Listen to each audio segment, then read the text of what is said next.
All right, good morning, everyone. So when I was putting this paper together, I realized it was a bit more ambitious than I had expected. So this will be a bit more condensed than I had originally thought, but hopefully it'll still be a good amount of depth in it. So I'm going to be looking at love potions, the use of love potions, and the Imperious Curse, and how they show, in a lot of ways, kind of what's viewed as traditional and in many ways unhealthy and stereotypical gender roles and how they thrive in the wizarding community.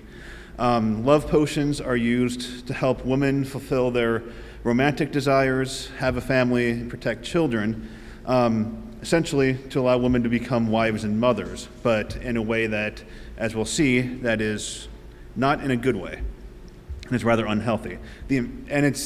Interestingly, they are used exclusively by women.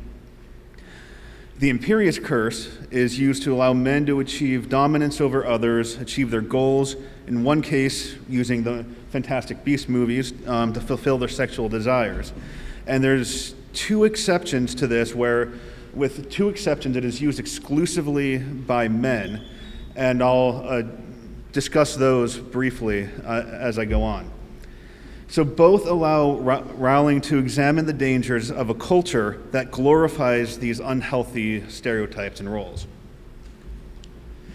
So we are given a few brief references to love potions before we actually see them in the books. The first reference is in the Chamber of Secrets, when Professor Lockhart suggests on Valentine's Day that Professor Snape whip up a love potion, and while you're at it, Professor Flitwick knows more about entrancing enchantments than any wizard I've ever met, the sly old dog. And when he does this, we read that Professor Flitwick buried his face in his hands. Snape was looking as though the first person to ask him for a love potion would be force-fed poison.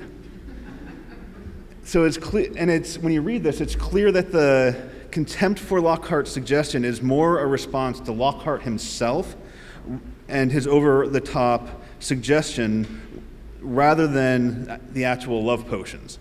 The book says nothing about the professors and students stopping cold when he makes a suggestion, as if he had suggested the use of one of the unforgivable curses. As we learn later in the book, Lockhart has been pretty smart about developing his public persona. I mean, it was up until everything comes out and comes to a head in this book, people were buying what he was doing. He would not have chosen to suggest love potions if it was something that was universally viewed as reprehensible. So he decided to barge ahead with this suggestion in the most Lockhart way possible. The next reference is mentioned in Prisoner of Azkaban, when Harry is staying at the Weasleys. As he comes downstairs, he hears Mrs. Weasley telling a story to Ginny and Hermione about a love potion she made as a young girl, and all three of them were rather giggly. To me, this is one of the clearest passages about how accepted love potions are in the wizarding world.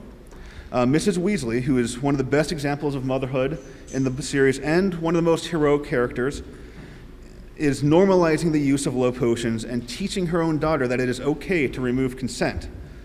For such a beloved and consistently heroic character to do this, it must be a thoroughly acceptable part of the society, and was acceptable decades earlier when she was a student at Hogwarts. So next we get Prisoner of Azkaban, Goblet of Fire. We get the final kind of passing reference to love potions before they're properly introduced. Rita Skeeter writes about how, in an article written by Rita Skeeter, Pansy Parkinson suggests that Hermione would be up for brewing a love potion because she thinks Hermione is too ugly to find someone on her own. Interestingly, Pansy acknowledges that Hermione is smart enough and skilled enough to brew a love potion as a student. And the article ends by saying that love potions are banned at Hogwarts, which is the only time we see any official prohibition in place regarding these potions. And it's important to note that the only prohibition against it is a school rule. It's not illegal. We see that the Imperious Curse is one of the unforgivable curses. So those are illegal. Those are viewed as, with the exception, those are viewed as being immoral and dark and things that should not be used. And with it being just a school rule, that would be kind of like a school banning murder. It's like it's not necessary. with the exception of murderers, people realize that you shouldn't kill people. So if this were something that was universally considered, just said that the use of potions would be openly condemned by Rita, and it would have given her extra material to speak against Hermione, which she would have gladly have done. And one interesting detail we get from Pansy is that the use of these potions is viewed by some, at least, as a tool used in desperation. If you're too ugly to get someone, if you're unable, or for whatever reason, you use a love potion to find a partner. However, in contrast, we see by Mrs. Weasley's story that is also viewed as a fun story to tell people from your youth. So Half-Blood Prince is when we really get a lot more details about love potions. So before the book gives us the rules of how love potions work, we see them at Fred and George's wizarding shop. And when the main characters are touring their joke shop, Hermione and Ginny are standing by a cluster of excited girls, giggling enthusiastically, by an array of violently pink products. Fred declares that they have the best range of love potions you'll find anywhere, which shows that it's not just one potion, but there's a lot of people making these, and there's a variety, which again gives us insight about how accepted these are in wizarding society. But we get a few more important cultural details here. The cluster of excited girls who are giggling enthusiastically shows that Mrs. Weasley, Ginny, and Hermione were not outliers when they were experiencing their giggling excitement in Prisoner of Azkaban. Shows us that it is actually an utterly normal response to the potion for teenage girls in the wizarding community. And as I mentioned, Mrs. Weasley's story shows that it had been acceptable at least for a few decades. And I expect that there were conversations similar to the one in the Weasley household throughout all the wizarding families. So interestingly, there's not a single boy to be found around these potions. And while this dynamic is hinted at in earlier examples, this is the first time it is so clearly shown in the books. And it's not just a couple girls, but there's a cluster of girls. So there were quite a few there that were showing their excitement. And this dynamic expands a bit when Fred and George go on to explain that the potions last up to 24 hours, depending on the weight of the boy and the attractiveness of the girls. So by itself, there's a couple ways you can kind of interpret this passage. It could make it sound like that men are the only ones that are affected by the potions, but we know from Slughorn's class that with the way that Hermione is affected, the way she's smelling things, that it affects women too. So why do Fred and George say that the length is determined by the weight of the boy, specifically the boy instead of whoever is something more gender neutral? The details of the scene tell us that there's more going on than Fred and George simply speaking to two girls. The products are described as being violently pink, yet the love potion in Slughorn's class is not this color. Amortentia, the most powerful love potion, is recognized by its distinctive mother-of-pearl sheen and its spiraling steam. The only other time a love potion is actually seen is when Ron eats Romilda Vane's love potion spiked chocolates. Since there's no mention of the chocolates being dyed pink, we can safely assume that it doesn't naturally have this color. So why would Fred and George make their love potions violently pink? We're not told that the liquid itself is pink, so we can assume that the packaging was this color for marketing purposes. I work in marketing. This is kind of where my mind naturally goes, but I think this is actually what the case is. And we see even in the movies, they kind of went more with the vials being pink rather than the potion. So by making them violently pink, they are glaringly invoking femininity in their marketing. Why would they do this if it wasn't a cultural norm for the girls and women to be the exclusive buyers of love potions, in spite of the fact that it affects both men and women? George and Fred are clearly playing to the cultural expectations of the wizarding world and make a point of drawing the attention of every girl and woman that enters the store. I mean, after all, they grew up with their mom's story about when she used it as a kid. So as a minor tangent, it's interesting to think about George and Fred's role as two men selling love potions to women. Are they simply two wizards trying to make a galleon by working within the social norms of their society? Are they pushing the limits of their society? Are they asserting control over women by selling out their own gender? What does it say about Fred and George for enabling potential predators by selling what are essentially date rape drugs? What does it say about their society that nobody even thinks to question whether or not these potions should be sold? Not even Hermione, the founder of Spew. So to go back to the violently pink packaging, it's interesting to think how Dolores Umbridge is the only other person who is associated with the color pink. So I'll just leave that there and let you contemplate that. So Half-Blood Prince provides a few more insights into the thinking of boys and men who are victims of these potions. When Professor Slughorn cures Ron of Romilda's love potion, we read that his grin sagged and vanished to be replaced by an expression of utmost horror, collapsing into a nearby armchair, looking devastated. The next thing Ron does is to throw Slughorn's mead into his mouth and swallows it. Ron has clearly experienced a trauma and is deciding to drown it in alcohol. And if he wasn't immediately poisoned, who knows how much more of the mead he would have had to try to drown out what he was experiencing. Unfortunately, this is the extent of how we see Ron process being victimized by this potion due to his experience with the poisoned mead. We do, however, get to see Harry's thoughts on the potions. When Hermione talks about how love potions are not considered dark or dangerous, Harry thinks of Romilda and responds by saying, "Easy for you to say." So Harry is now beginning to understand the terrifying effects of love potions. While they may not be officially considered to be dark magic, Harry understands that their dark consequences as they remove consent from the person who drinks one. The magic itself may not be dark, but it's certainly present in the intent. So as Dumbledore tells Harry about Voldemort's family history, Harry makes an interesting connection.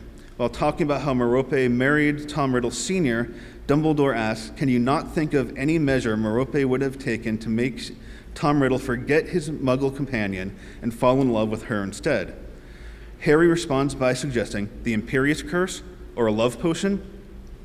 So Dumbledore acknowledges that both are valid options, and he was right in connecting the two together. And he says, very good.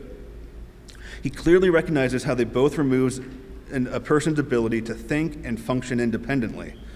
One key difference is that the Imperius Curse can be fought, while the books make no mention of the love potion, a person being able to resist the love potion. If you drink one, you immediately fall under the effects of the spell of that potion, and the longer you let it age, the more powerful it becomes. So the only real limitation that we see is that the brands in Fred and George's shop have a 24-hour limit, depending on the weight of the boy and the attractiveness of the girl, and that there is an antidote. However, he assumes that the love potion would have been what Merope used. Dumbledore assumes that Merope used a love potion due to its association with romance, and Rowling herself verifies that it was a love potion that was used. So Dumbledore's reasoning is interesting. He thinks Merope chose a love potion because it would seem more romantic. Did he assume that a love potion would be the more romantic option because romance is such a high priority for women in the Wizarding Society? This would fit with other examples we have of them being used. Romilda gave a potion to Harry for the sake of romance. Based on how giggly everyone was, that I think it's safe to assume that Mrs. Weasley's telling of her story is in the context of teen romance. So Merope's experience with the love potion shows the reader the full consequences of love potions. A child who is incapable of experiencing love. And to go outside of the books, Rowling said in an interview that being conceived in this loveless union meant he couldn't experience love, but did say that if Merope had survived, raised him, and loved him, things would have been different. But I think, going by what we have in the books, those are three big ifs. If she survived, if she raised him, and if she loved him. Based on what we know about Merope, she's not exactly someone who has a lot of healthy love in her life. Because in addition to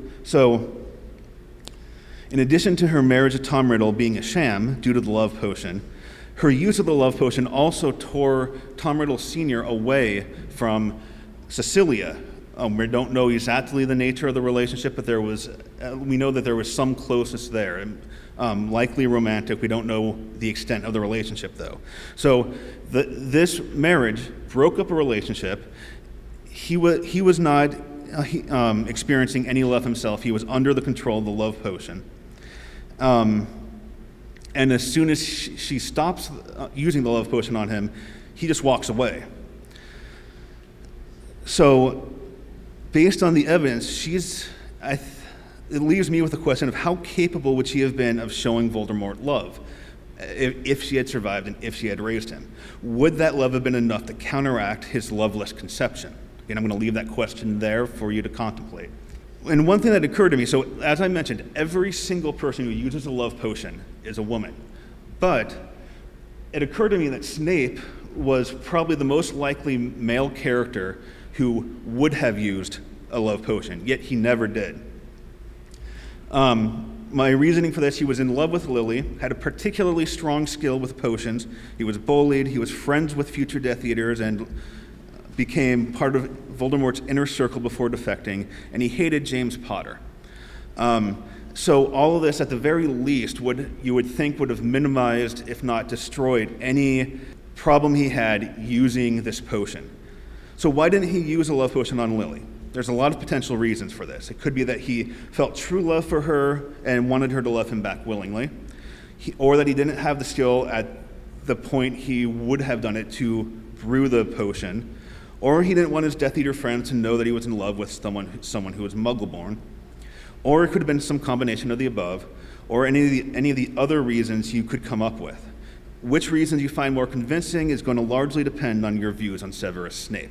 So whatever reasons you believe, it is pretty clear to me that he would have been a prime candidate for male characters who would give someone a love potion, yet he never did. I'm going to briefly talk about the Imperius Curse. And for the sake of time, I'm just going to go over the major points.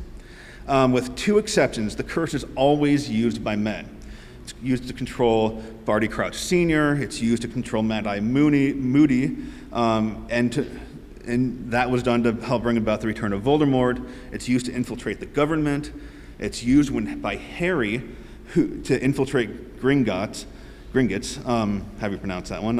In Fantastic Beasts, The Crimes of Grindelwald, Corvus Lestrange uses the Imperius Curse because he was attracted to Lorena Kama, and in his narration, Yusuk makes it clear that there was not love involved with his use of that. So it tells me it probably would have been lust more than love. So in all of these cases, the men are gaining dominance over someone in order to achieve something. And the only time it's not really used for an evil purpose is when Harry infiltrates Gringotts, but it's still dark magic that's being used. For him to do such dark magic to defeat Voldemort shows how, at the very least, will show how war will allow darkness to take hold of people in order to achieve their goals, even if they have love flowing through their veins. So, as I mentioned, there are two exceptions to the use of the Imperius Curse. Madame Rosmerta, who was under the Imperius Curse herself, so I think that since it wasn't willingly done, you can probably assume that it can largely be discounted as a woman willingly using it. But the other, interestingly, is Professor McGonagall, who uses it on Amicus Caro when he decided to blame the summoning of Voldemort on some students, and he was basically going to blame it all on them and sacrifice a couple children. So she uses the Imperius Curse on him to basically have him walk over somewhere and then have him be tied up.